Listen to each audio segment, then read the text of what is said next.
जय श्री काल भैरव।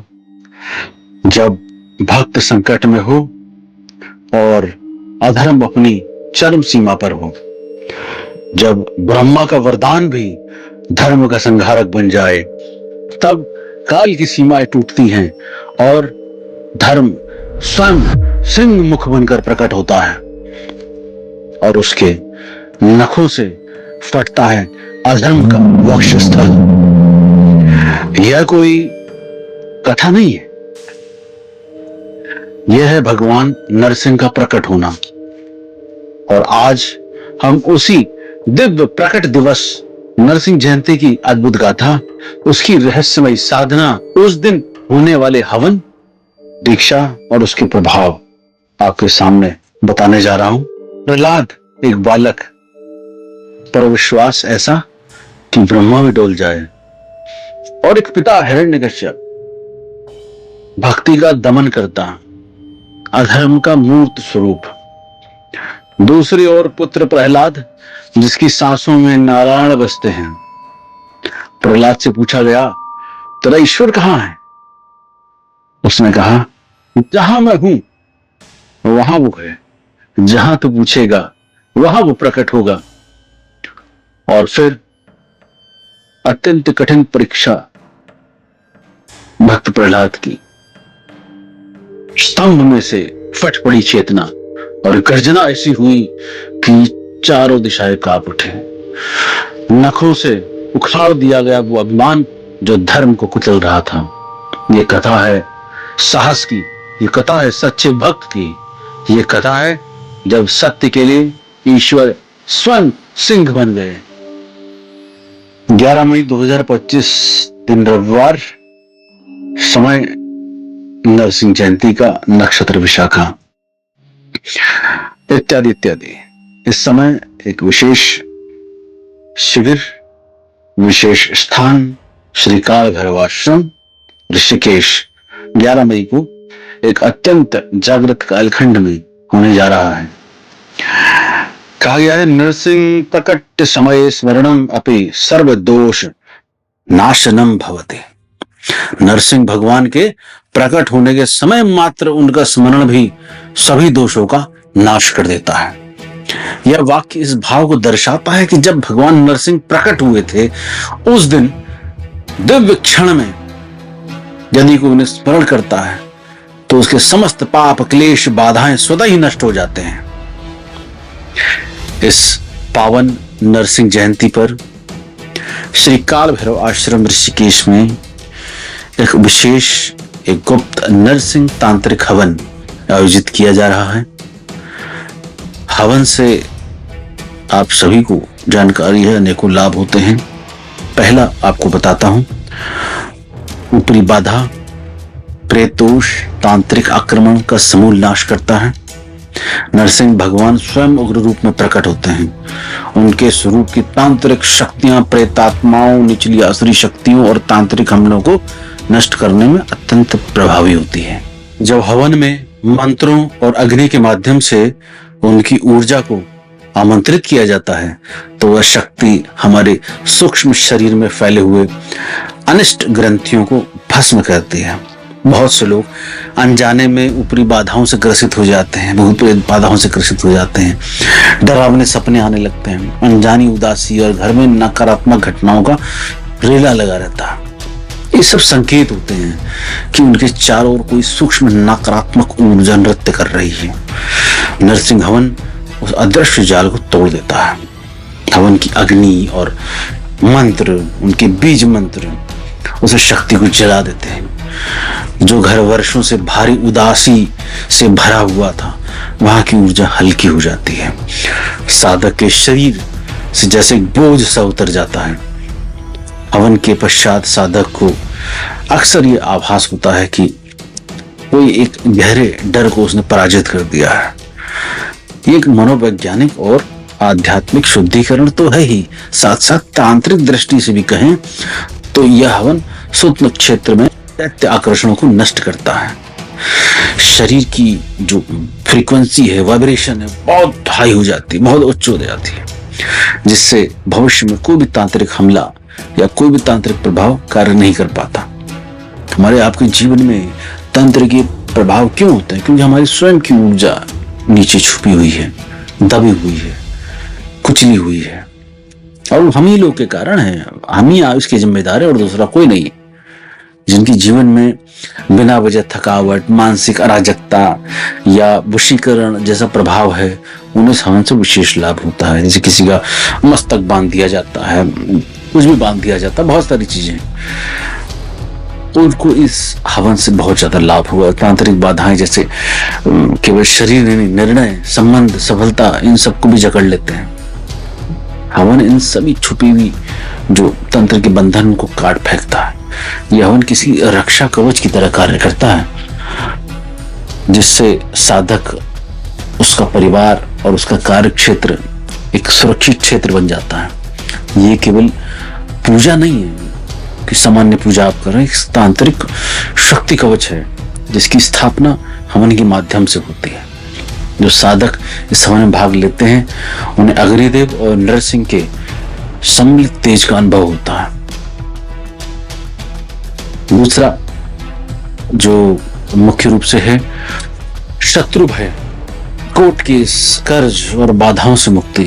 भगवान नरसिंह को शास्त्रों में विघ्नहर कहा गया है, अर्थात जो बाधाओं का संहार करते हैं, हर लेते हैं। जब कोई साधक किसी कानूनी विवाद, कर्ज या सामाजिक षड्यंत्र से परेशान हो जाता है, उसका मानसिक और आत्मिक बल धीरे धीरे धीरे टूटने लगता है। नरसिंह हवन में मंत्र, आहुति और अग्नि की शक्ति उस बाधा को सूक्ष्म स्तर से तोड़ना शुरू कर देती है।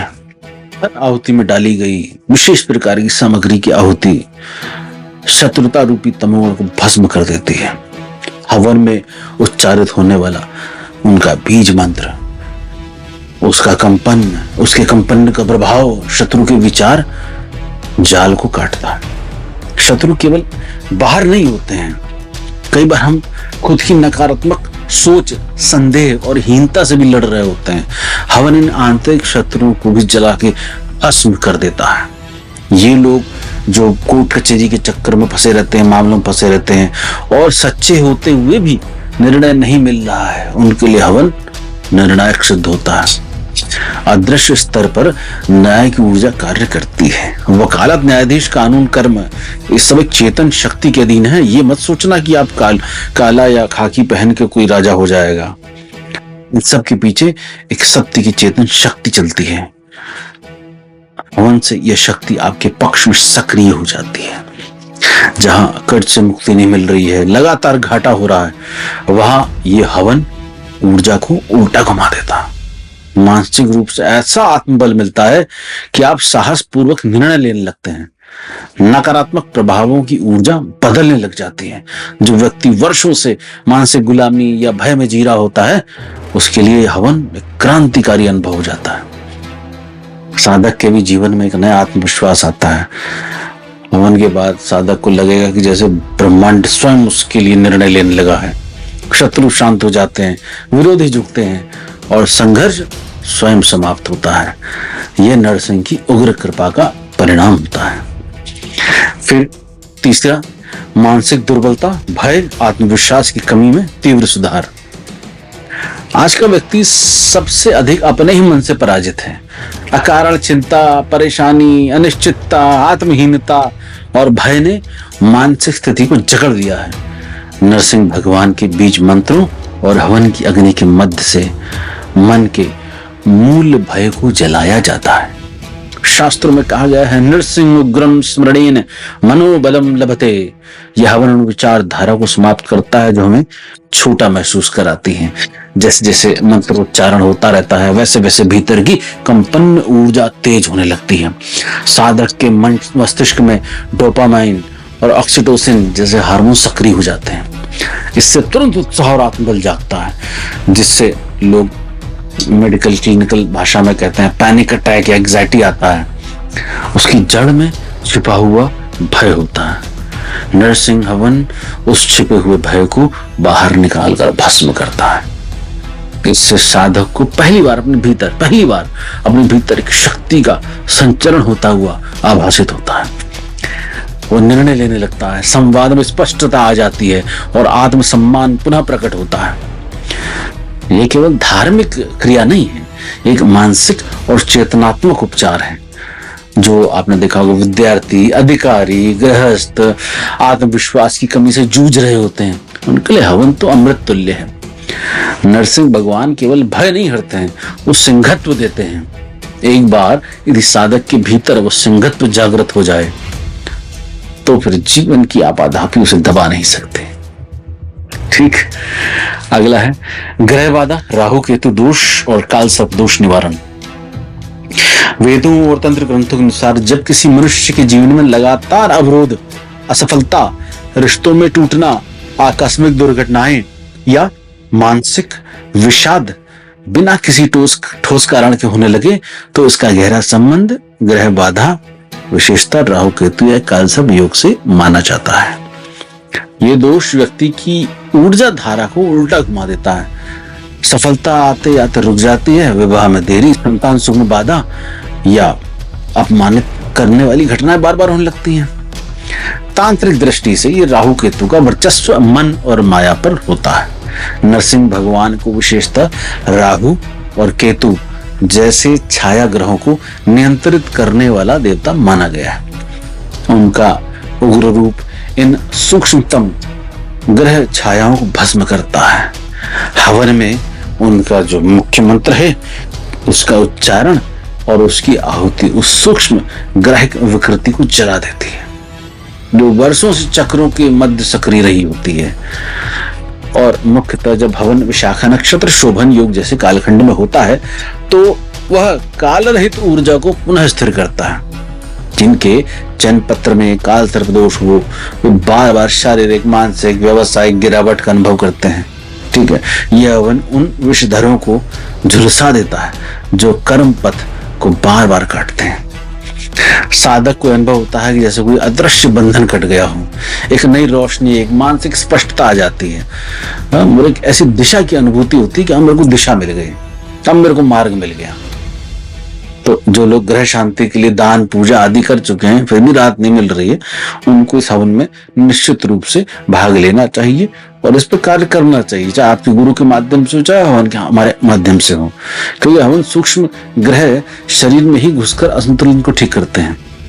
ठीक है, और एक बार जब एक कंपन में संतुलित हो जाता है तो स्थायी लाभ अनुभव होता है। न केवल एक पूजा से मिलने वाला क्षणिक प्रभाव होता है, बल्कि दीर्घकालिक होता है।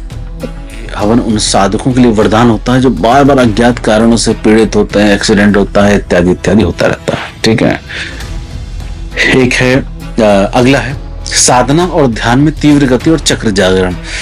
नरसिंह हवन केवल नकारात्मकता को नष्ट नहीं करता है, ये साधक के भीतर स्थित सुप्त शक्ति को भी सक्रिय करता है। और मुख्य रूप से विशेषता जैसे आज्ञा चक्र है और सहस्त्रार है ना, भूमध्य और शीर्ष केंद्र जो ध्यान और आत्मबोध के मूल हैं, उनमें नरसिंह की ऊर्जा तेज प्रकाश के रूप में प्रवाहित होती है।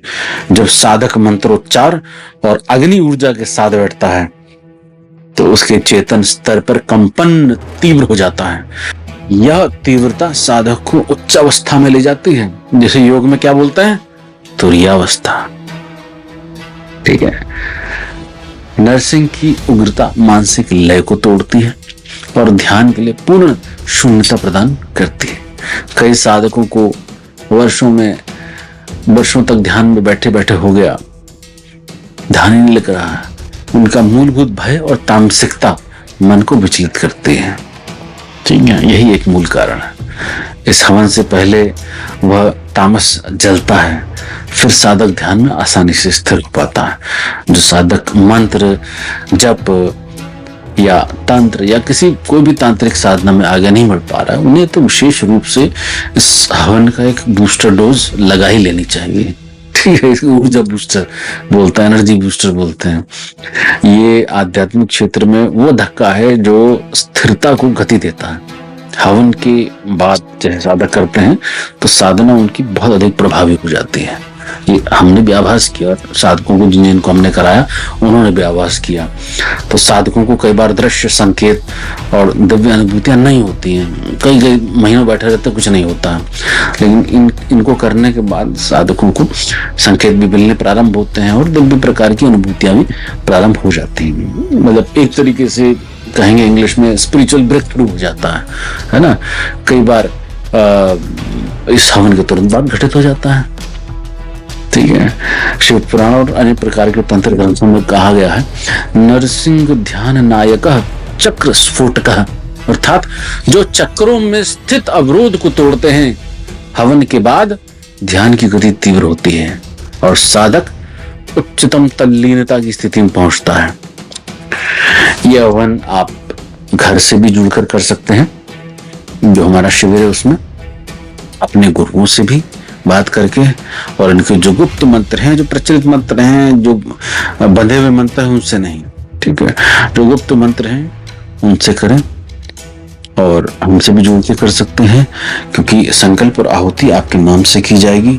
और जिन्हें लगता है कि वो जीवन में रुक गए हैं, उनके लिए ये हवन जीवन की गाड़ी को फिर से चलाने जैसा होगा। ठीक है, और यही नहीं, इस दिव्य तिथि पर मैं स्वयं 3 शक्तियां यानी भगवान भैरवनाथ जो इष्ट हैं, जो तंत्र के स्वामी हैं, उनकी दीक्षा होगी। दूसरा जो धन की देवी है, धनदा यक्षिणी, धन के मार्ग को खोलने के लिए उनकी दीक्षा होगी। और अप्सरा साधना के लिए भी जो साधक प्रेरित होंगे उनको भी उस दीक्षा से दीक्षित किया जाएगा, उनके मंत्रों से। एक मुख्य बात, जो साधक आश्रम में नहीं आ सकते वे उसी रात्रि 11 मई को दूर से दीक्षा प्राप्त कर सकते हैं, हवन में पार्टिसिपेट कर सकते हैं। दूर बैठे हुए भी आप जब मंत्रोच्चार और मेरी संकल्प शक्ति से जुड़ते हैं तो वह दीक्षा उसी ऊर्जा से काम करती है जैसे आप मेरे सामने बैठे हैं। ठीक है, तो बहुत सारे साधकों को भिन्न भिन्न प्रकार के अनुभव होते हैं, आप भी उसका भाग बन सकते हैं। कई साधकों का जीवन बदल चुका है जो आज राजयोग में बैठे हैं। वो कभी डरे हुए साधक थे, पर उन्होंने एक रात एक दीक्षा से अपना भाग्य मोड़ लिया, और मात्र एक दीक्षा, एक सही राह, एक सही मार्गदर्शन आपका जीवन भी बदल सकता है। में से कई लोग सोचते होंगे क्या सच में भगवान प्रकट होते हैं? तो उत्तर है हाँ। जब आप भीतर से पुकारते हैं, नरसिंह केवल पौराणिक सिंह मुख नहीं है, वो चेतना है जो आपके भीतर की निर्भीकता बन सकती है। इस बार कुछ अलग कीजिए, इस बार भाग लीजिए अगर हमेशा टालते आए। इस बार अपने डर को चीर डालिए, इस बार नरसिंह को अपने जीवन में आमंत्रित कीजिए। हवन में जुड़ें, दीक्षा लेके अपने भाग्य को फिर से लिखें, बजाय इधर उधर चक्कर काटने के स्वयं साधना करें। जय श्री नरसिंह भगवान, जय श्री काल भैरव। भगवान भैरवनाथ आप सभी के जीवन में सुख शांति समृद्धि प्रदान करें, ऐसी भगवान भैरवनाथ से प्रार्थना करता हूं कि आप सभी के जीवन में कल्याण हो, आनंद हो, मुक्ति हो। जय श्री काल भैरव। आप अपने जीवन में आने वाले किसी भी प्रकार के कष्ट को समूल नाश करने के लिए भगवान भैरव की दीक्षा लेके उनकी साधना में उतरें, उनकी आराधना में उतरें, बाकी सब उस पर छोड़ दें। जय श्री काल भैरव। यदि आपको आपके जीवन में किसी भी प्रकार का भय है, चाहे वो आंतरिक हो चाहे बाह्य हो, उसको समाप्त करने का एक ही मात्र साधन है भगवान भैरव की दीक्षा और उसकी साधना।